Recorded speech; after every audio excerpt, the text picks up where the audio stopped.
I caught up with a friend that I haven't seen for a few years since I left the corporate world to become a startup founder. He thought the idea of running a startup was amazing. How cool could it be to run an AI startup company? And while there's no doubt it's hugely rewarding to be able to see an idea that you've been dreaming about turn into something real, it's not what people think. But honestly, being a startup founder isn't a job, it's an ordeal. It's painful in ways that you can't possibly describe until you've lived it. When I started Kiraa, I thought the hardest part would be building the product, building something that works at scale and ironing out all the bugs. And yes, that is hard.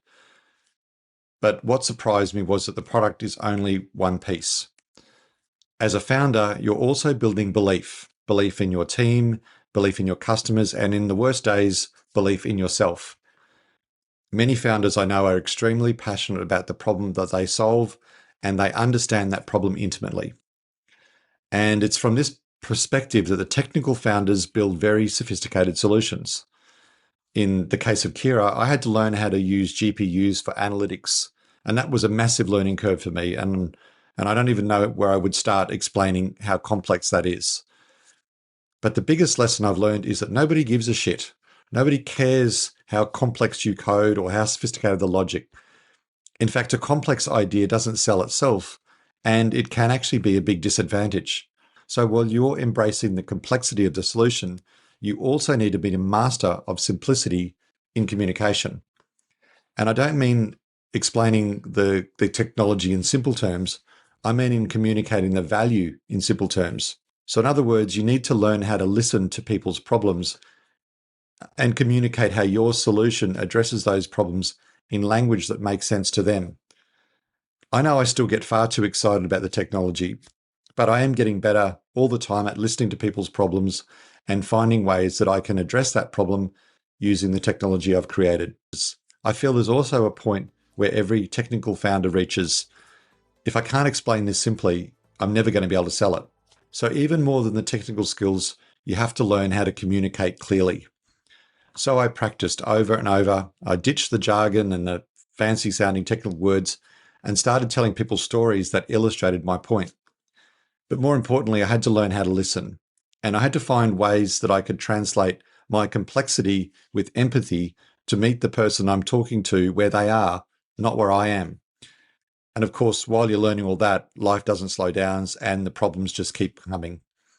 In fact, my experience in Kiraa is that everything that could go wrong has gone wrong. Demos failed at the worst possible time, ghosted, meetings that felt promising were a disaster. These are all the unexpected curveballs that hijack your attention. And the technical setbacks often make you question your whole approach. And then there's the invisible part. Being a founder is incredibly lonely. You're the one who has to project calm and decisiveness while carrying all the burden of uncertainty. You're the one who absorbs the doubt so that the people around you can keep moving with confidence. Now, I'm not a religious person, but what kept me going was a belief that I've held for a long time. Everything that happened to you has happened for a reason. Now, I don't mean that in a passive way. It's more like when something goes wrong, it's pointing at something that you need to learn. I've had more rejections and setbacks than I can possibly count, and each one of those hurt like hell at the time. But they ultimately forced me to think about things and make things better. Through those years of hard, unappreciated work, you learn things that you'll never learn from a textbook. But of course, in the middle of that angst and pain, there are so many moments that make it worth it. The first time that somebody understands what you're talking about, not a polite nod, but real excitement. The first time a customer pays your invoice, the first time that someone says you've solved a problem that felt impossible. Those are gold.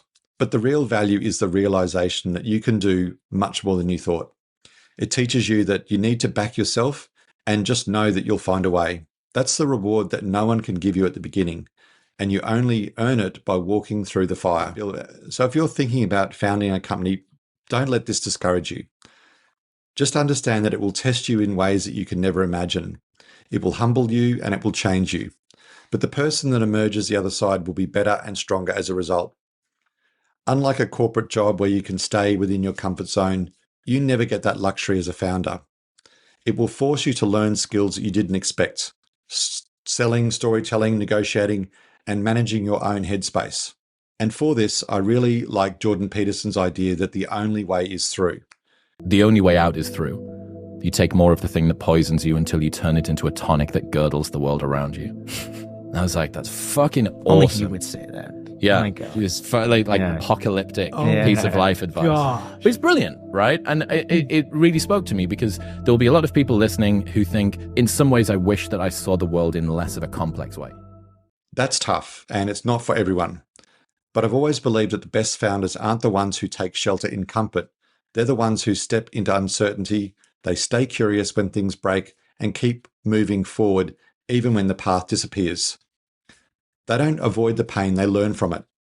They don't wait for perfect conditions, they build in the mess regardless. And over time, that willingness to sit with discomfort is what turns an idea into something real. Everything you think you can't do, you'll need to learn. Things that you hate will be things that you learn to love. And that's the life of a startup founder.